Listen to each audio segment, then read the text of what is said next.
Recording has started. Okay, Lisa, good morning. It's nice to see you. Good morning, James. I'd like to take some time with you this morning to really delve into your background and, more importantly, delve into this exciting journey that you're on with Repath. So it's a hugely exciting scale-up climate tech business. So I think I want to really understand where you guys are headed.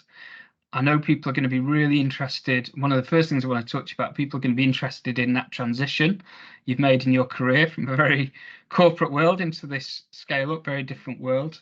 And I think one of the things that I know a lot of people I speak to are really interested in right now is people are kind of getting fed up with the almost mundane, purposeless selling of technology that might not really fix a problem, and people are really keen to go and do something with a mission, and it's tech for good and all this stuff. So people find climate tech really interesting. So I think there'll be a narrative there around how you found that transition and the sorts of people you look for. So would it be all right to put you on the spot straight away and just ask you about the journey you've been on, how you've gone from this corporate world into a very different world that you're in now? Yes, I'm very happy to share that. All right.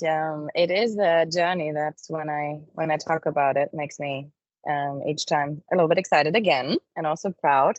So yeah, I started my career after I've been studying international business and management, and have always been like international kid. So I was traveling. I knew I want to work international with a lot of different cultures, and I also knew before I started studying already that I have two beating hearts in my chest. One is sales and one is leadership.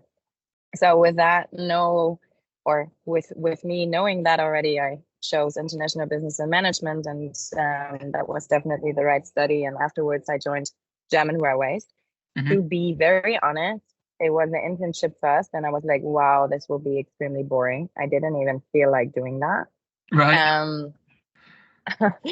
But I was extremely surprised by the beautiful organization that I experienced and by the amazing leaders. And so I built up at German Railways, like the heavy maintenance. I started actually. I built up the international sales team and developed internationalization strategies, and that was a lot of fun. But that wasn't enough for me looking at international business. So I moved from that German railway company to German Railway Engineering Consulting Operations. That was another international arm that sold services from Germany to the international customers. So other train operators, for example. And after 8 months in the sales team, I started as an assistant of the managing director of the international business. And that was a hell of a ride, I can tell you. Like, they were not really nice. I slept. It was very intense, but I enjoyed every bit of it because I learned so much, and I was lucky. And this is also something I want to always shout out. It's also about being visible, right? You need to be at the right spot to be seen, surrounded by the right people that see you and support you. So I was lucky to be in that spot because the managing director was my boss, and all the other head of the departments were working with me. So after 8 months, I got offered to lead a sales team.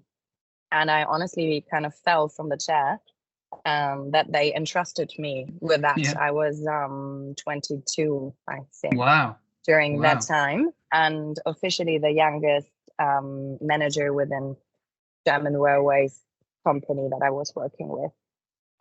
So yeah, I was extremely scared. That was nothing I felt like I can do. Yeah.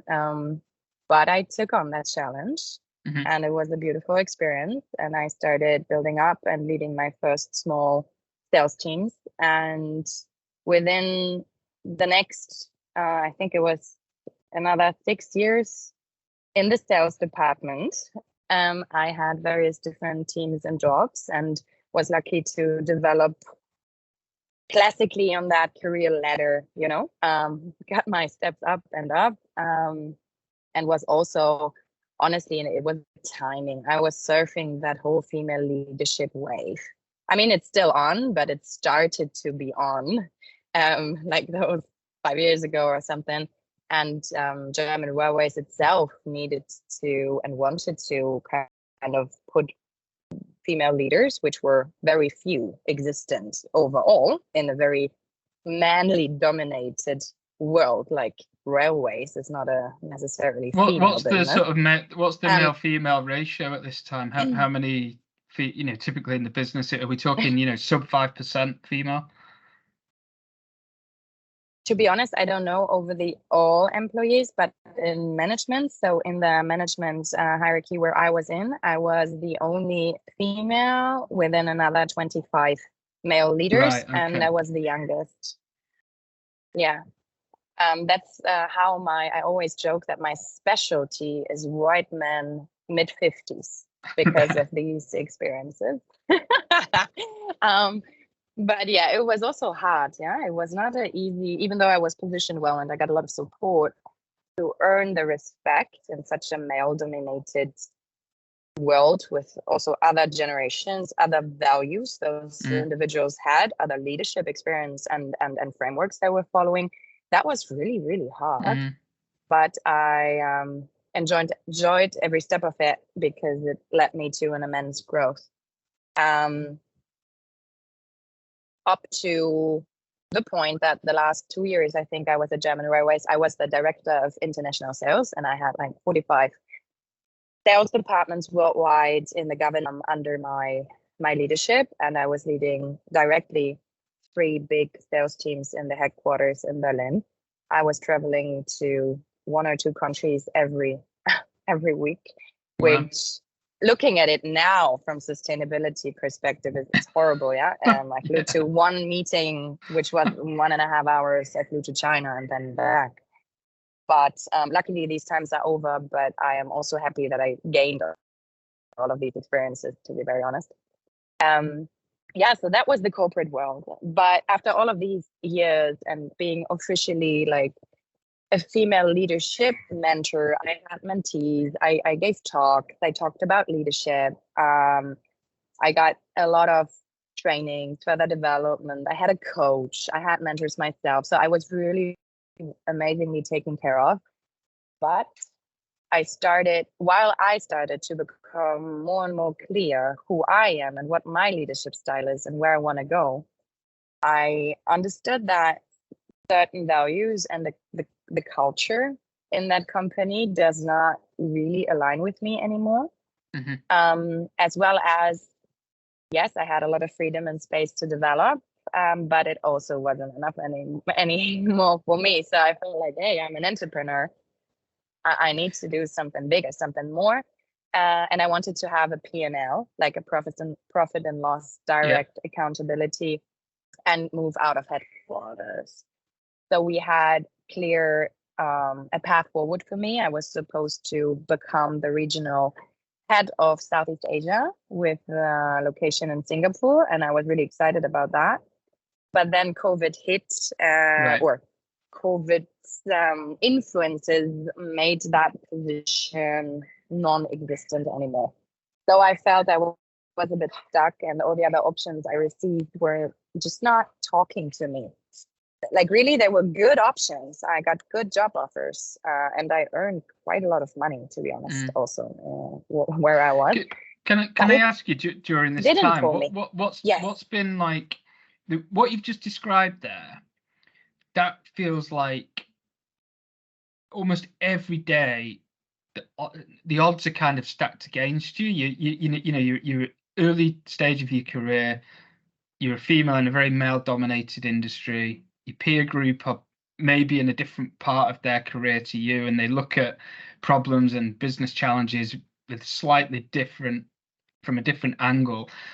What was actually stopping you from just going, hey, I quit, like I'm just going to go do something else, because this is just hard. Business is hard to begin with, and then I've got all these other factors that are making my life difficult. What was your why at that time? Why did you do that for so long? No, I also had great pleasure and still learned a lot in the job I was in. So Mm. basically, I would have gotten to that point, yeah, sooner or later for sure. But I wasn't there yet. It was more like, hey, I'm open to something else. I Hmm. feel I want to develop in another direction, but I wasn't clear. Is it within the company? Is it outside? So I was in this transition inner moment, so to say. Yeah. And one funny part of that is that actually my coaching that was paid from German Railways, I'm actually not sure if they know that, if I ever told them that.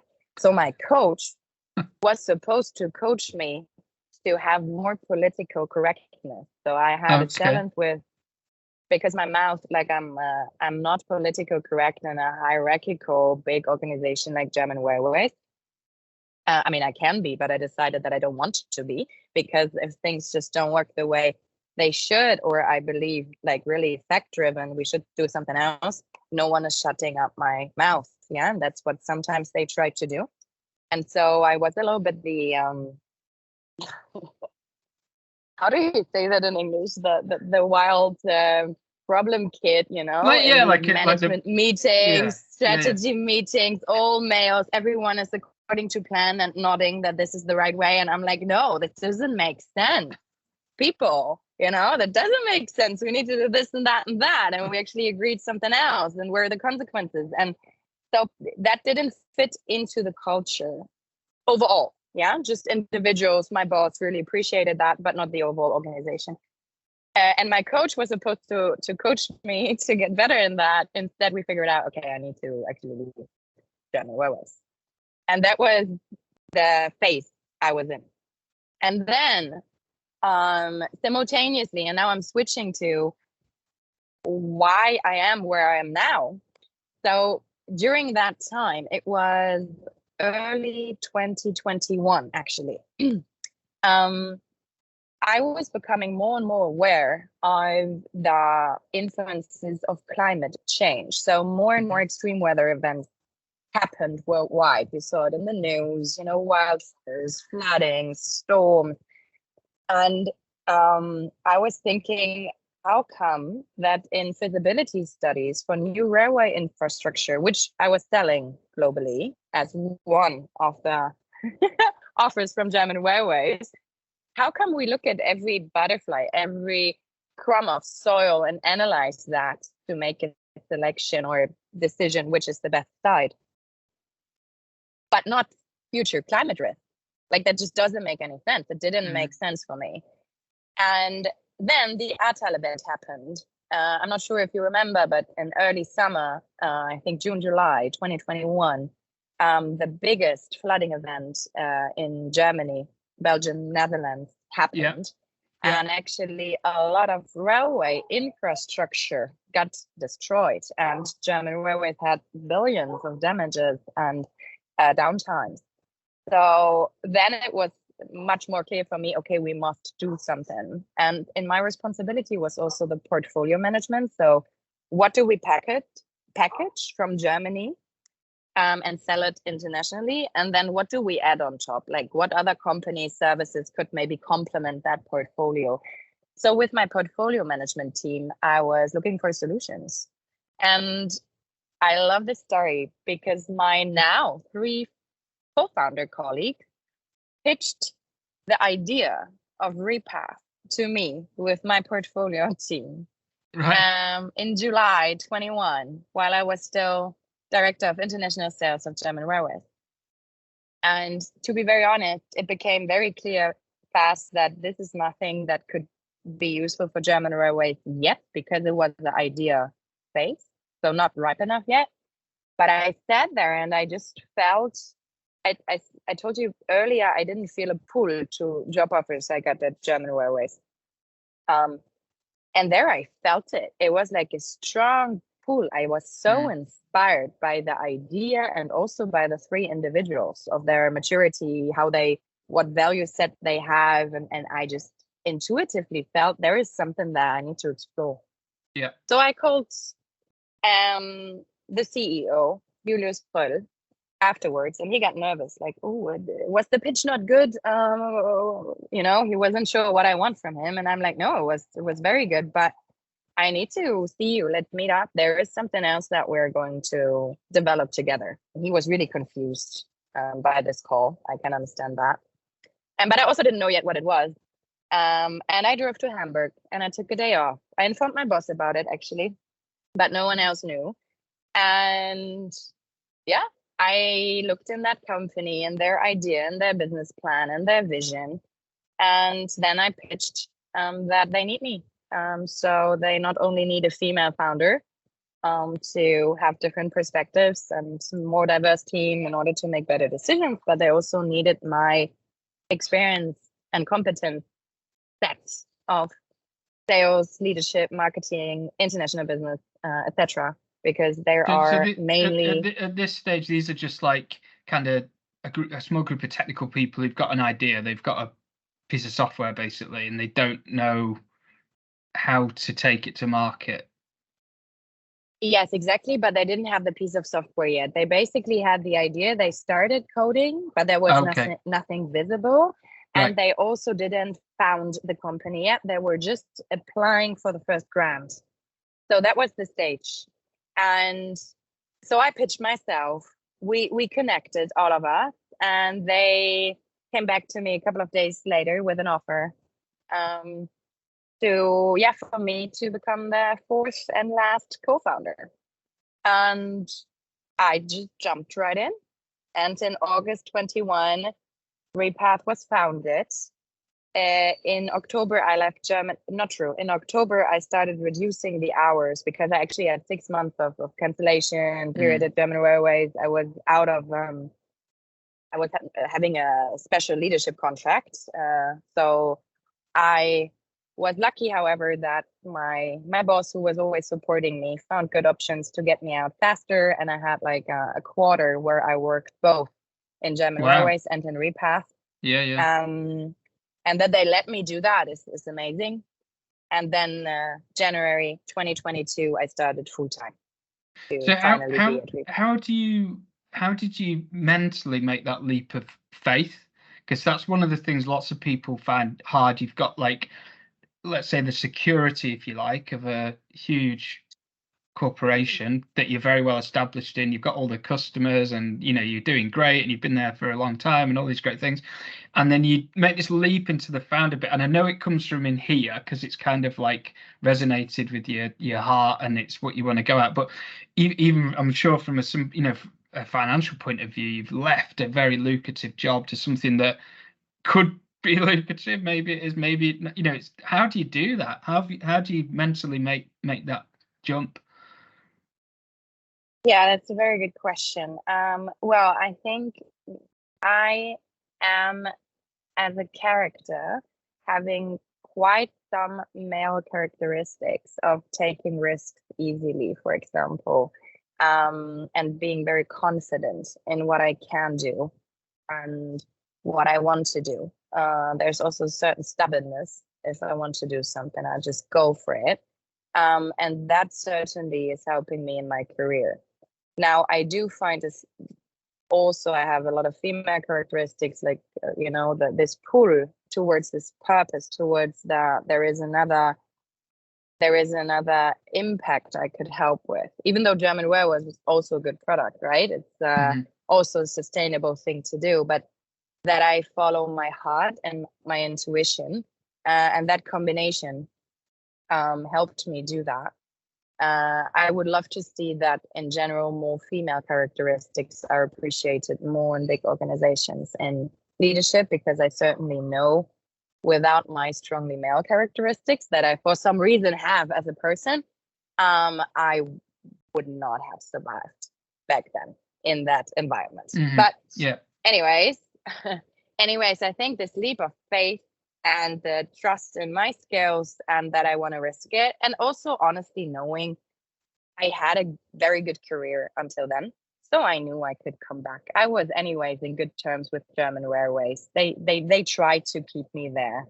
So I knew if I fail, I will easily find a job again. So why not just try? And yes, financially, just to also emphasize that point, that was really hard. So compared to back then, I earn half now. Right. And the first 4 months I started working at Repath, I didn't earn, for 3 months, didn't earn anything. Right. Okay. Because they received the grants they applied for. However, that grant had only 3 spots for co-founders, and I was the 4th. And so I actually applied for jobless money, which was extremely weird to do for me. Like, I'm a successful entrepreneur and leader.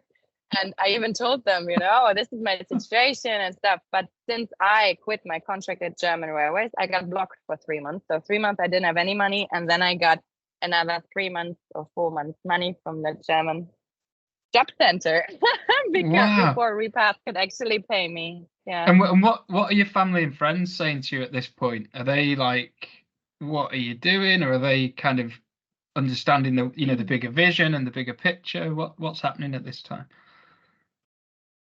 I think there were always 2 sides of people looking at me. One side was she's crazy.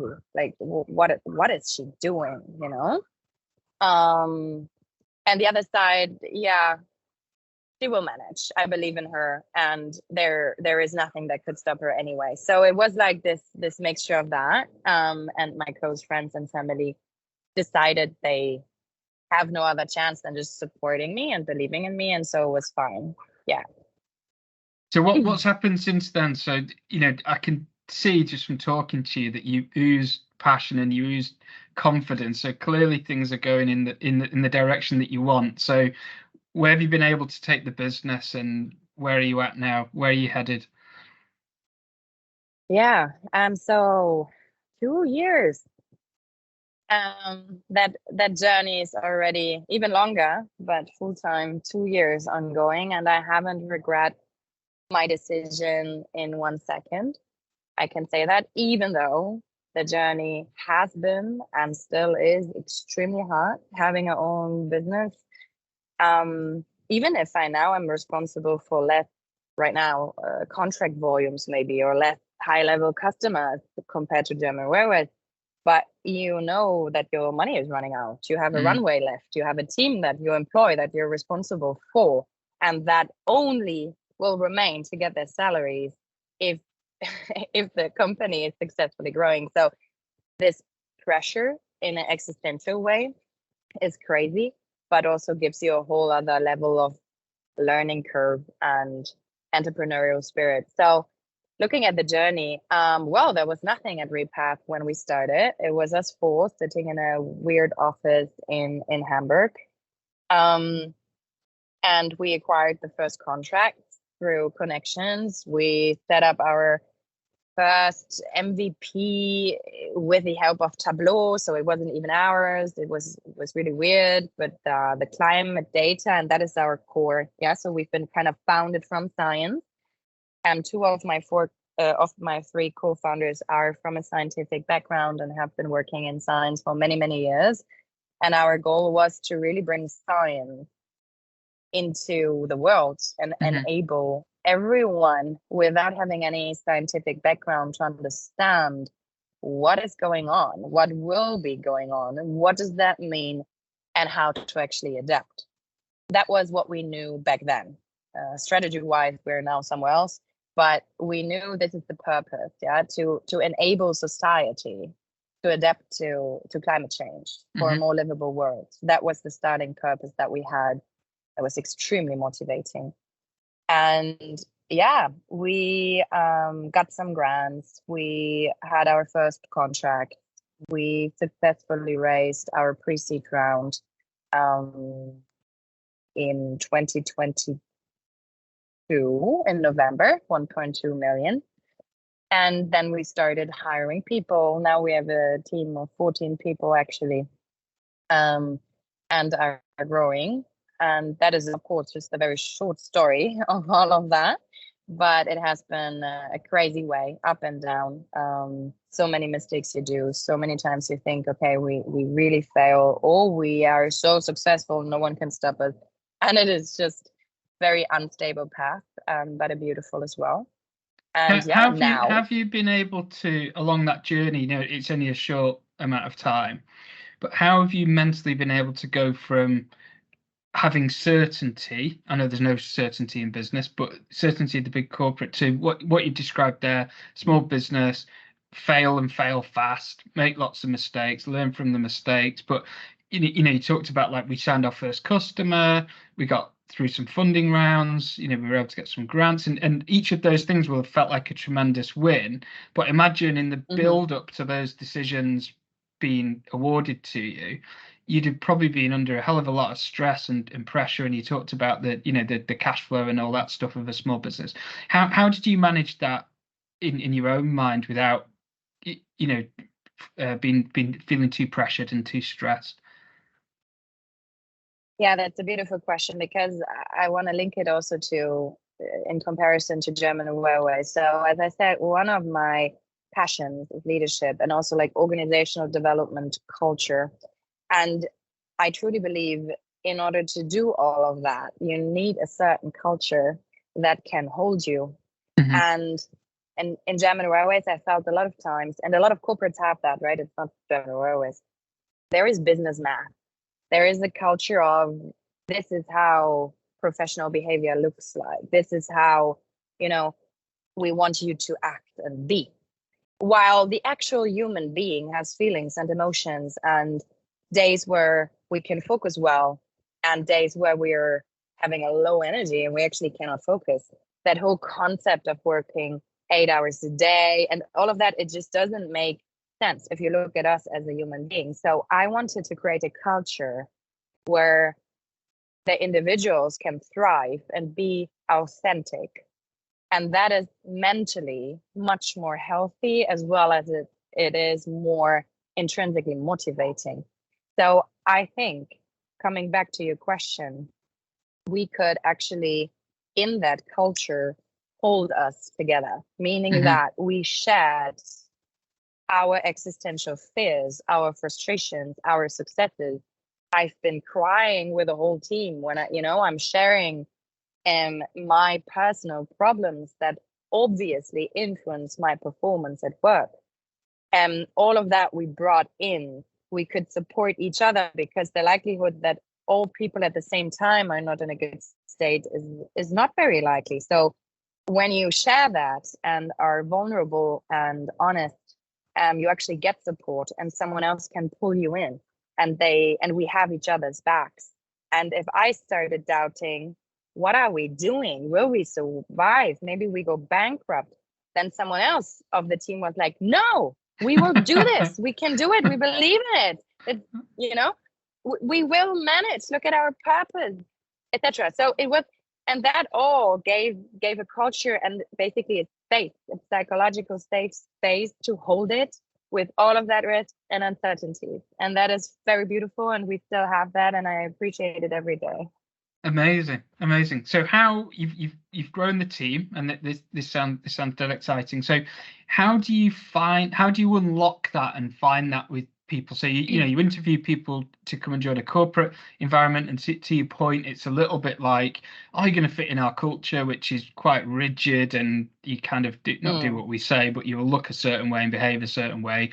And in an environment like yours, it's very much maybe a bit more, you're looking for creative behaviors or certain things that maybe is quite difficult to spot in people. So how have you actually done that when you're scaling the team? What do you actually look for? Yes. So one first base parameter that's important to share is we are a remote first company, meaning that we can work from wherever. Best is Europe, but I told you I'm in Tel Aviv right now, so I don't fit in that.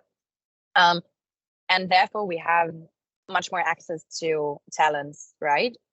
So that is the first layer. And then we actively, in our job descriptions, communicate that we are looking for purpose-driven individuals that want to work in a new work environment. So we consider ourselves as a new work company following that approach, even though there's a big, long road to actually get there and develop that, but that we only want people that are looking for that as well, to thrive and work in a culture where we talk about emotions, we do check-ins, we give regular feedbacks, we are vulnerable, and we want to bring the whole human being in. So by that, we get a lot of amazing applicants, to be honest. And then we have a specific hiring process that is much longer. It's exhausting sometimes, but we have many, many different steps looking at different fits. So we do look at the competence fit, of course, yeah, but we look at the purpose fit, we look at the organizational fit, we look at the team fit, and then we have an overall fit meeting with the whole team. And every team member is challenging the applicant, asking questions, and afterwards gives a vote whether to hire or not, looking at the fit categories. And that has been extremely successful, I can say, because we find these individuals that fit to us, but also the team is extremely excited because it's also basic psychology. If you involve your team in decision making, they're more accepting the decision itself, and it turns out they're extremely excited that the new member is joining and they were part of that decision. And do you think you'll be able to do that as you grow? So, say you get to 40 staff, 50 staff, how are you going to be able to, it feels like that's a really effective way of working now at the numbers you're at. How are you going to maintain that great culture that you've built up? Because that, again, is a huge challenge of scale ups, isn't it? Like keeping that great culture that you nurture initially in the long term. Well, first of all, many questions for the future I can answer with, I don't know. Yeah. No idea. Cross the bridge when you get there. But I think it is a combination out of holding on to your core values and goals while being very pragmatic and understanding what is actually possible. So probably in the future, it will not be the whole team of Repath, but maybe the smaller circle, the team that actually the person will be in. We will need to hire someone because right now, or in the past, I was holding and doing this process.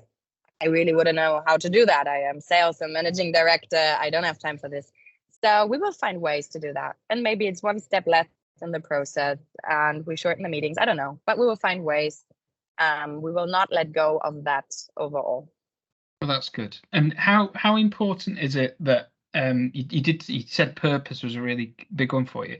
How important is it that people are genuinely connected to protecting the environment and reducing climate change and making that impact? Is that, like, how high is that on your agenda when you're looking at bringing people in? Very high, very high. I think in the end, it also, of course, a software developer that is a freelancer, or maybe, it has very specific development skills, it might be rated a little bit lower than a strategic business developer or whatever. But in general, this is really important for us. And in the interviews, if we also ask, what are your individual sustainability actions? Like, how do you deal with that? And if we don't get the impression that this is an important topic for them, now, regardless of how important, but important, then they wouldn't continue the process at all, regardless of the competence fit.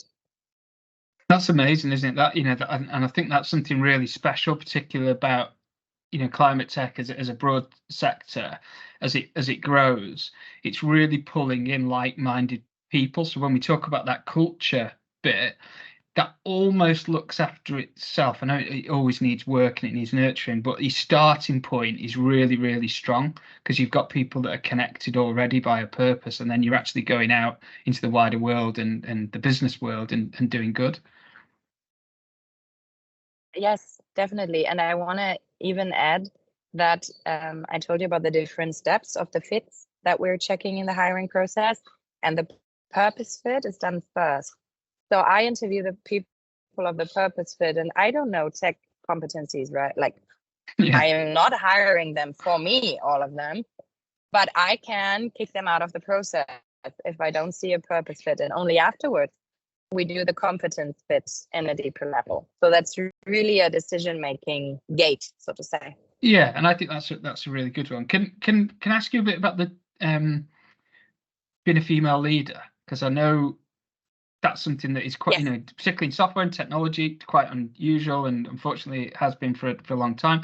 I think we're seeing change, and I don't know about you, but I do find that I'm seeing a lot more, particularly in climate, leaders or people at senior levels in companies, that there is a lot more representation from females, which is fantastic.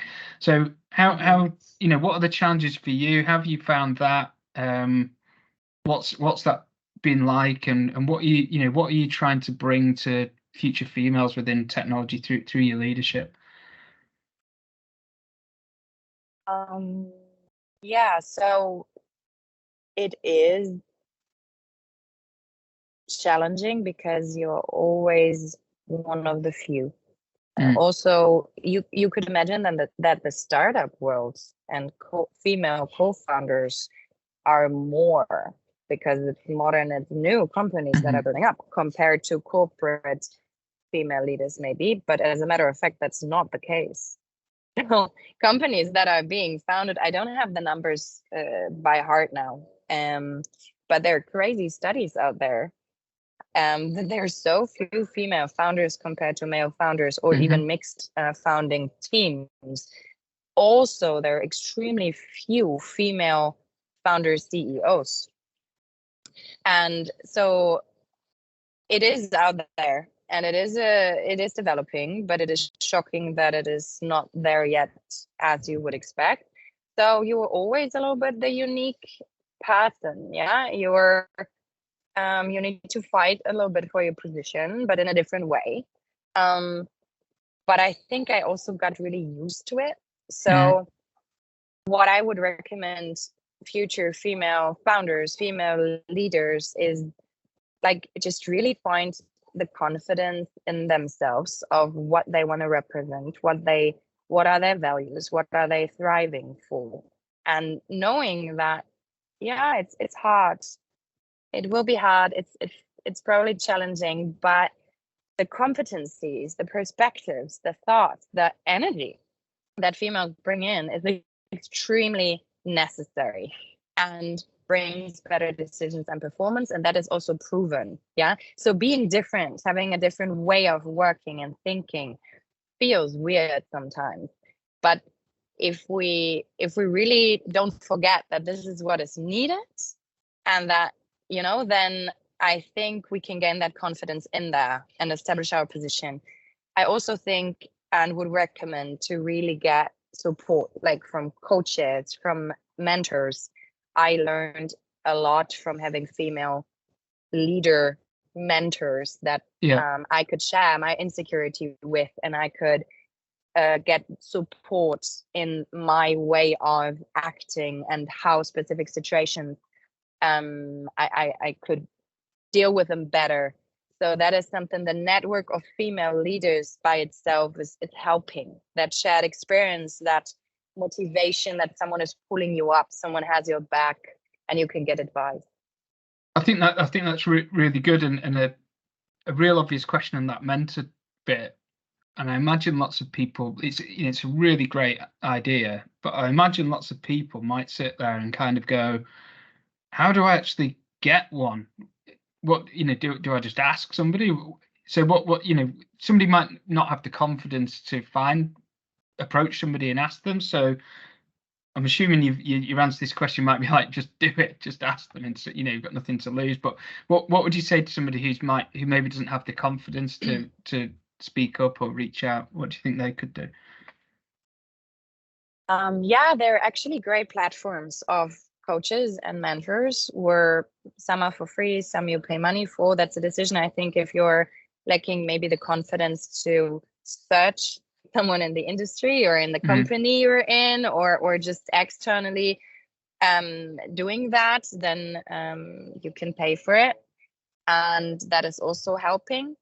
But I really would suggest like finding that confidence, or understanding what the person needs to find that confidence. Also, for example, I did a lot of therapy. Yeah, I'm a big mental health advocate, and that was also definitely helping me. So whatever external support that is to find your version of yourself you want to be in, to make the next step, I think that is the first step. And then finding the experiences and the support network that helps you get there is probably the second step. Yeah. And first, it's a more individual therapeutical or coaching support when not already being that person that has the certain confidence needed. Because in the end, of course, you need to somewhat be confident and be risky and be a little bit brave. And those are not always the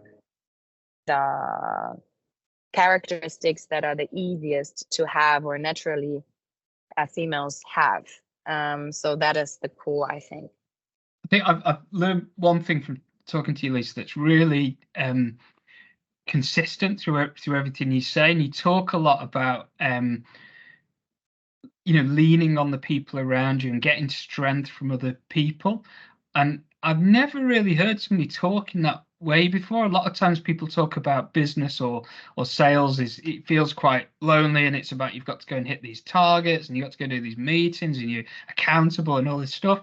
Whereas you seem somebody who isn't afraid to be vulnerable, but also isn't afraid to lean on the people around you, and actually will talk really openly that the reason, not the reason, but a huge part of your success has been because you've been able to get strength from those around you. And that's really interesting, really refreshing. Yeah, thank you, James, for saying that. And it made me just think of one more thing. I was never afraid to lose people on this journey. And I think that is something that people need to be aware of. Regardless of corporate career or startup career, the higher you go or the more unique maybe you are in your individual behavior, and you will lose people that are different, that might find your behavior, in my case, my vulnerability, my emotions, weird. A lot of times people laugh about me and say, too much information, Lisa, why are you telling me that? And I'm like, yeah, well, because it's important to me. Yeah, because that's me. Or people also told me like I don't need to deal with your emotions. Like, I don't need to know what problems you have at home. Just do your job. Yeah. Well, I'm obviously not really connected to those anymore. But if you're clear with what you want to represent, and yes, I want to be a vulnerable, authentic leader, and I can cry with my team, and I can scream and be angry, by the way, with them as well, together. And sometimes I'm calling my team members and I'm like, I feel like I need to puke, can I emotionally just shout because my day was so horrible? And we do that and support each other and it feels good. If you know that you want to behave in a certain way and you just do it, you will be fine with losing people, with people maybe smiling at you or questioning you, and you gain people that are alike, and it's so much fun. I heard a lovely quote recently that I really liked, and somebody was asked, what's your greatest strength? And that's quite a common question, isn't it, that you hear people ask. And the person's answer was that their greatest strength was their authenticity. And I just thought that was really empowering and lovely, and almost saying like, yeah, totally, just be yourself, and people are either going to love you for it or they hate you for it, and it's no problem. It's and exactly. Maybe something in the middle, but it's no problem. But the most important thing is you're you, and I loved that. I really loved what you said there. Okay, so one last question for you. I'm really keen to know a bit more about Repath, where you guys are going, what's the journey. I'm sorry to put you on the spot. Where are you headed? What's the vision for you guys? Yes, no, I'm happy you asked that question, because you're right. I talked a lot about leadership, purpose and whatnot. And I'm also in a lot of meetings, and I'm a pure salesperson right now. And my business and the performance is extremely important for me as well. Yeah. So it's not just one side. So Repath is a climate risk and adaptation solution, meaning that we look at future climate risks and understand what that means, looking at the impact, and find adaptation measures for it. And we do that very focused right now for the energy utility sector. The reason is that we believe, actually we know, that it is not enough to understand how is a specific location, for example, your house, affected in the next 20, 50, 100 years. How hot will it be? How much precipitation will it be? Is there a risk of flooding, wildfires, etc.? That's amazing to know and important to know. But the question then is, to make a simple example, what is the building structure of your house? Is it a wooden house? Is it a concrete house? What roof does it have? What shadings does it have, etc.? And combining that, the asset itself, with the climate happenings on the site, is bringing a deeper understanding of the actual asset risk and vulnerability. And this is what we're doing for energy. And we consider ourselves as energy leader because no one has done that in the level of depth that we're doing it right now. And we have been proven to be in the leading path because we won 2 different challenges against our competition, both in the energy sector, one in Israel, and we gained a customer, Enel, who is the Italian main utility, and we won in Germany, which was an E.ON specific challenge, and we won it as well. And we're the set solution within E.ON Group, and so that has been a tremendous success. And we are rolling out now within E.ON the different subsidiaries, as well as within Enel.